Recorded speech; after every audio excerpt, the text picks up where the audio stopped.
Hi, ഇന്ന് നമ്മൾ ഒരു അടിപൊളി സോയാബീൻ കറി ഉണ്ടാക്കാം. അതിനാദ്യം ഞാൻ 1 കപ്പ് സോയാബീൻ എടുത്തു.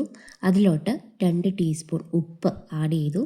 ഇനി ഇത് വേവിക്കാൻ ആവശ്യമായിട്ടുള്ള വെള്ളം ഞാൻ ഇവിടെ 2 കപ്പ് വെള്ളം ആഡ് ചെയ്തിട്ടുണ്ട്. എന്നിട്ടിത് വേവിക്കാൻ വെച്ചു. ഇത് അത്യാവശ്യം നല്ലോണം വെന്ത് കഴിഞ്ഞിട്ട് നമ്മളിത് ഇതുപോലെ നല്ലോണം പിഴിഞ്ഞ് മാറ്റി വെക്കണം. എന്നിട്ട് ഇതിൽ ആവശ്യമായിട്ടുള്ള മസാലക്കൂട്ട് തയ്യാറാക്കാനായിട്ട് പാൻ ചൂടാക്കി അതിൽ ആവശ്യത്തിനനുസരിച്ചുള്ള എണ്ണ ഒഴിച്ചു, കടുക് പൊട്ടിച്ചു. എന്നിട്ട് ഇതിനകത്ത് നീളത്തിലരിഞ്ഞ ഇഞ്ചി, പച്ചമുളക്, കറിവേപ്പില എന്നിവ ആഡ് ചെയ്തു. നല്ലോണം എന്നിട്ട് ഇളക്കി കൊടുക്കുക. ഇതിനകത്തേക്ക് ഞാൻ സവാള ആഡ് ചെയ്തു. ഇവിടെ ഞാൻ 4 ചെറിയ സവാളയാണ് എടുത്തിരിക്കുന്നത്. വലിപ്പമുള്ള സവാളയാണ്, 2 എണ്ണം മതിയാകും. ഇനി അതിലോട്ട് ആവശ്യമായിട്ടുള്ള ഉപ്പ് ആഡ് ചെയ്തു.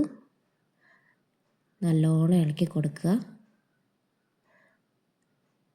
ഒരു ചെറിയ രീതിക്കൊന്ന് വഴണ്ട് വരുമ്പോഴത്തേക്കും ഞാൻ ഇതിലോട്ട് തക്കാളി ആഡ് ചെയ്തു. എന്നിട്ട് നന്നായിട്ട് മിക്സ് ചെയ്ത് കൊടുത്തു.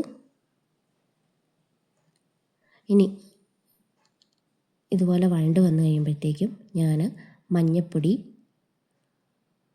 മുളക് പൊടി, മല്ലിപ്പൊടി ആഡ് ചെയ്തു. നന്നായിട്ട് ഇളക്കി കൊടുക്കുക.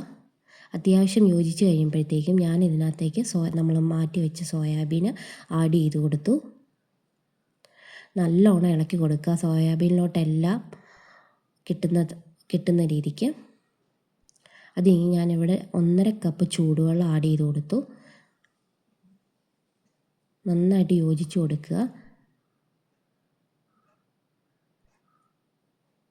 ഇവിടെ ഞാൻ ഫ്ലെയിം ഒന്ന് കൂട്ടി വെച്ച് നന്നായിട്ട് തിളയ്ക്കാൻ വെച്ചിട്ടുണ്ട്. അത്യാവശ്യം ഇങ്ങനൊരു തിള വരുമ്പോഴത്തേക്കും ഞാൻ തീ കുറച്ചിട്ട് ഇതൊന്ന് മൂടി വെച്ചു ഒരു 5 മിനിറ്റ്. അത് കഴിഞ്ഞ് നമ്മുടെ സോയാബീൻ കറി റെഡി ആയിട്ടുണ്ട്. ഇതിലോട്ടേക്ക് ഞാൻ മല്ലിയില ആഡ് ചെയ്തിട്ടുണ്ട്. അത് കുറച്ചും കൂടെ നല്ല രീതിക്ക് ഫ്ലേവറാവും. നമ്മുടെ ചപ്പാത്തി ചോറിനൊക്കെ നല്ല രീതിക്ക് പോകുന്ന കറിയാണ്. എല്ലാവരും ട്രൈ ചെയ്യണം.